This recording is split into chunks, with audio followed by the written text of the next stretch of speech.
India മുഴുവൻ വ്യാപിച്ചു കിടക്കുന്ന ഇത്രയും വലിയ ബാങ്കിംഗ് സ്ഥാപനങ്ങളുടെ ഉടമകളായ നിങ്ങൾക്ക് നാണമില്ലേ ആ ക്യാബറ നർത്തകിയുടെ പുറകെ ഇങ്ങനെ നടക്കാൻ? അയ്യോ, അത് ക്യാബറ നർത്തകിയല്ല, ദലാൽ ഗ്രൂപ്പ് MD-യുടെ മകൾ. My God.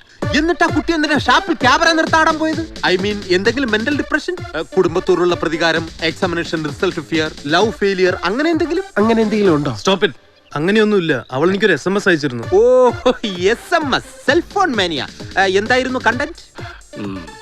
അവളുടെ ബോയ് ഫ്രണ്ടിന്റെ കൂടെ നാട് വിടുന്നു എന്ന് മാത്രമായിരുന്നു അത്. ആരാ ബോയ് ഫ്രണ്ട്? എനിക്കറിയില്ല. പക്ഷേ എനിക്കും അറിയില്ല. വാ ചോദിച്ചു നോക്കാം.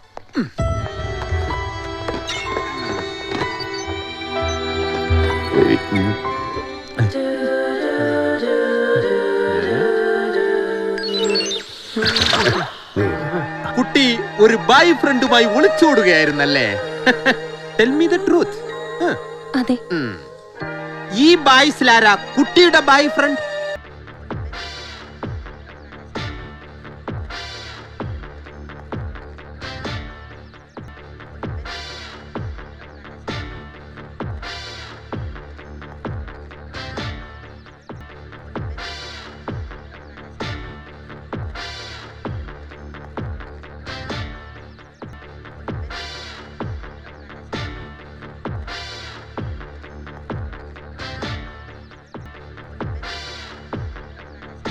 അയ്യോ, ഞാനല്ല, എന്റെ ഫ്രണ്ട് ബാക്കിലാ. തന്റെ ഫ്രണ്ട് ബാക്കിലും? ആ കുട്ടിയുടെ ഫ്രണ്ടാ എന്റെ ഫ്രണ്ട് ബാക്കില്. തന്റെ ഫ്രണ്ട് ബാക്ക് എല്ലായിടത്തും ഇതാണ് ഫ്രണ്ട്.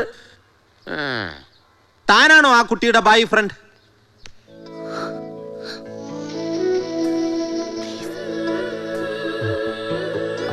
ആണെങ്കിൽ ഞാൻ ഇപ്പൊ ശരിയാക്കി തരാം. Thank you sir. കുട്ടിക്ക് പ്രായപൂർത്തിയായതാണോ? Very good. തനിക്ക് പ്രായപൂർത്തിയായതാണോ? 2 പ്രാവശ്യമായതാണ്.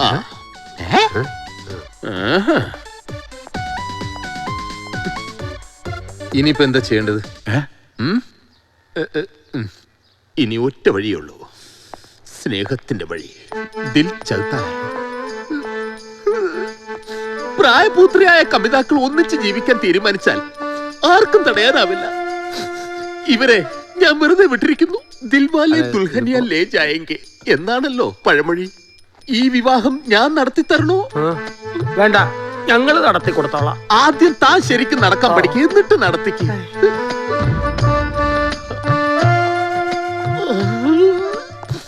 കൺമറ്റത്തുനിന്ന് വിളിച്ചോണ്ട് പോ. കോൺ മെനഹ കരോർപതി. ഒരിക്കലും ഇടാത്ത അണ്ടർവെയർ ഇന്നിട്ടത് ഭാഗ്യമായി. ഒന്ന് പോടാർന്ന്, ഇട്ടതാ കുഴപ്പമായത്.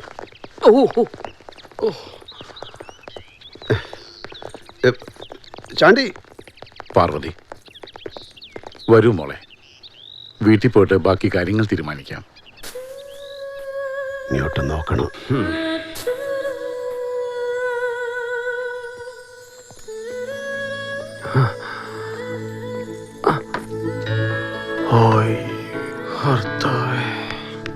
വണ്ടി വിട്.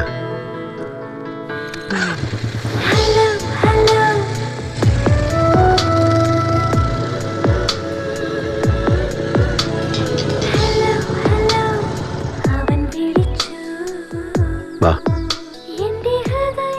എന്റെ വീടാ, ഇറങ്ങിക്കോ.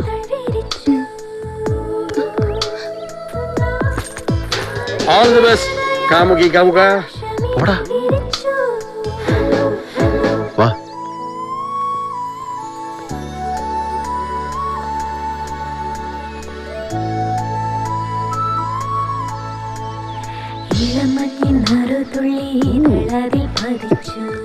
ചലോ,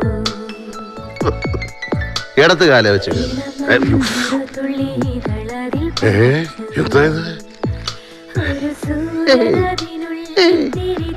വാ, കേറ്.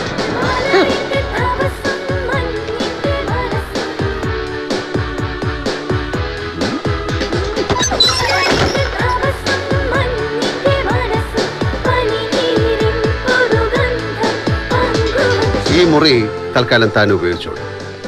ഉയ്യോ, പിന്നെ അലങ്കോലമാക്കരുത് പ്ലീസ്. ഇതുപോലെ വൃത്തിയായിട്ട് സൂക്ഷിക്കണം. ഉയ്യോ, ഒരു കാര്യം സംസാരിക്കും. വിധി വന്നു കൊളുത്തിയ ചെയ്ത കണ്ണിൽ ജ്വലിച്ചു. വിധി വന്ന് കൊളുത്തിയ ചിത കണ്ണിൽ ജ്വലിച്ചു. വരുന്നുണ്ട്. ശിവരാമ, ഏതാ പെണ്ണ്? അരെ എടാ, ആ പെണ്ണ് ഏതാന്ന്? അതോ? അത് പിന്നെ ഈ വേറെയാണ്. അത് പൊയ്ക്കോളൂ. ശിവ, സത്യം പറ, ആ കൊച്ചേതാ? സത്യം പറഞ്ഞാൽ എനിക്കറിയില്ല. അറിയാവുന്ന ഒരു കാര്യമുണ്ട്, ആ കുട്ടി അവളെൻ്റെ കാമുകയാണ്. അതെ, ആ കുട്ടിക്ക് നോർത്ത് ഇന്ത്യൻ രീതിയിലുള്ള വെജിറ്റേറിയൻ ഫുഡ് വേണം. ഇന്ന് ഞാനും വെജിറ്റേറിയനാണ്. ഒന്ന് കുളിക്കുകയും ചെയ്യും. കുളിക്കാനോ? ദേ, കുഴപ്പമായല്ലോ.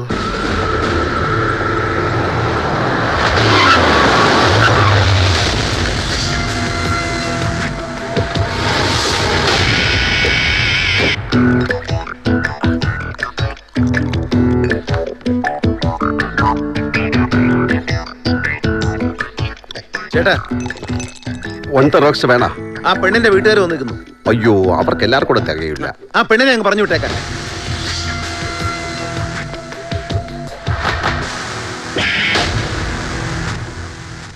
അവൾക്ക് സമ്മതമാണെങ്കിൽ കൊണ്ടുപോയിക്കോട്ടെ, അല്ലാതെ ബലം പ്രയോഗിച്ചു കൊണ്ടുപോകാൻ ഞാൻ സമ്മതിക്കൂല. ചേട്ടാ പ്ലീസ്, ആവശ്യമില്ലാത്ത പൊല്ലാപ്പെടുത്ത് തല വെക്കരുത്. അവർക്ക് സെൻട്രൽ ഗവൺമെന്റിൽ വരെ നല്ല ഹോൾഡാ. എന്നെ മിനിസ്റ്റർ നേരിട്ട് വിളിച്ചു പറഞ്ഞു ആ കൊച്ചിനെ വിട്ടുകൊടുക്കണം. ആര് പറഞ്ഞാലും ശരിയാ, അവളെ ഇവിടുന്ന് പിടിച്ച് വലിച്ചുകൊണ്ട് പോകാൻ പറ്റില്ല. എങ്കിൽ ചേട്ടന്റെ സമ്മതം ഇല്ലാതെ എനിക്ക് ചെയ്യേണ്ടി വരും. എങ്ങനെ? അനിയനായിട്ടാണോ അതോ പോലീസ് ഓഫീസറായിട്ടാണോ ഈ പറയുന്നത്? അനിയനായിട്ട് തന്നെ. അങ്ങനെയാണെങ്കിൽ എനിക്കൊരു കാര്യം പറയാനുണ്ട്. മുതിർന്നവരുടെ കാര്യത്തിൽ ഇടപെട്ടാൽ നിന്റെ ചന്തി ഞാൻ അടിച്ചു പൊട്ടിക്കും. എങ്കിൽ പോലീസ് ഉദ്യോഗസ്ഥൻ എന്ന നിലയ്ക്ക് ഞാനത് ചെയ്തോളാം. അത് പറ്റില്ല സാർ.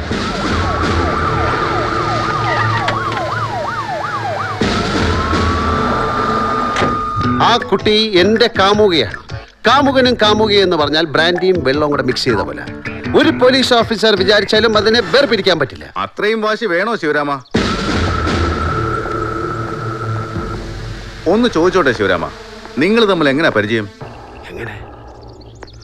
പറയൂ, നിങ്ങൾ എങ്ങനെ കാമുകി കാമുകന്മാരായത്?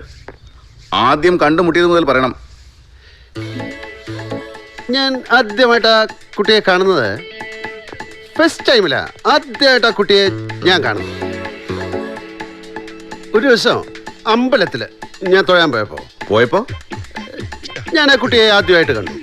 ഫസ്റ്റ് ടൈം കണ്ടപ്പോ തന്നെ എന്റെ മനസ്സ് പറഞ്ഞു, ഇതാണ് ആ കുട്ടി, ഇതാണ് ആ കുട്ടി. പിന്നെ വൈകിയില്ല, ഞാൻ ചോദിച്ചു, ദേവി, ഞാൻ അവിടുത്തെ പൂജാരിയായിട്ട് ഇനിയുള്ള കാലം പൂജിച്ചോട്ടെ എന്ന്. അവള് പറഞ്ഞു, ഓക്കെ ചേട്ടാ.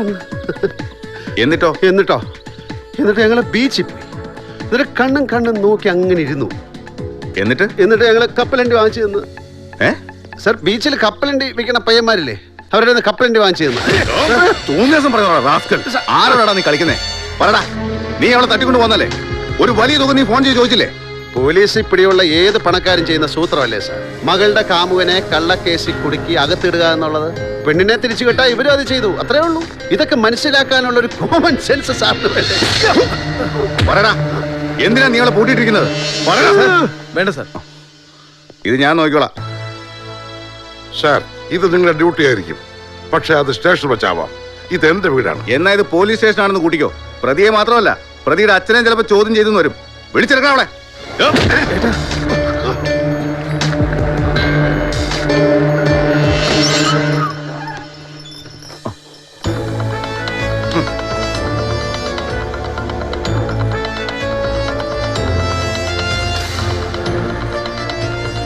കുട്ടി ആരെയും ഭയപ്പെടണ്ട.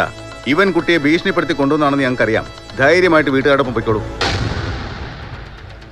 ശിവരാമൻ എന്നെ ഭീഷണിപ്പെടുത്തിയിട്ടില്ല. എന്റെ സ്വന്തം ഇഷ്ടപ്രകാരം ഞാൻ അദ്ദേഹത്തോടൊപ്പം വന്ന് താമസിച്ചതാ. അങ്ങനെ നിന്റെ ഇഷ്ടപ്രകാരം തോന്നിയ സ്ഥലത്ത് താമസിക്കാനൊന്നും പറ്റില്ല. നിനക്കിഷ്ടമാണെങ്കിൽ വിവാഹം ഞങ്ങൾ നടത്തി തരും. എന്നിട്ട് ഇവിടെ വന്ന് താമസിച്ചോളൂ. അതെ, വിവാഹം കഴിയാത്ത സ്ഥിതിക്ക് കുട്ടി ഇവരോടൊപ്പം പോകണം. പോയേ പറ്റൂ. ഞങ്ങളുടെ വിവാഹം കഴിഞ്ഞതാ.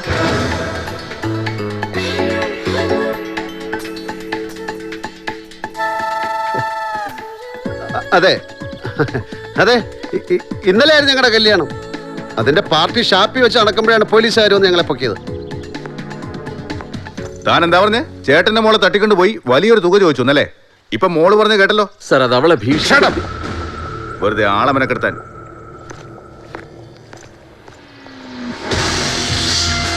നീ കളിക്കുന്നത് ആരോടാണെന്ന് നിനക്ക് മനസ്സിലായിട്ടില്ല. നീ പ്രതീക്ഷിക്കുന്നതിലും വളരെ വലുതാണ് ഞങ്ങളുടെ ലോകം. നമുക്ക് വിശദമായി ഒന്ന് കൂടാം. അതിനുള്ള ഏർപ്പാട് ഞാൻ ഉണ്ടാക്കുന്നുണ്ട്. ഓക്കെ, നമുക്ക് കൂടാം. എനിക്കങ്ങനെ പ്രത്യേകിച്ച് ബ്രാൻഡൊന്നുമില്ല. വാറ്റാണ് കൂടുതൽ ഇഷ്ടം. കുറച്ച് മുട്ടയും കൂടെ വേണമെങ്കിൽ പുഴുങ്ങി വെച്ചോണം. അതാണ് അതിന്റെ കോമ്പിനേഷൻ.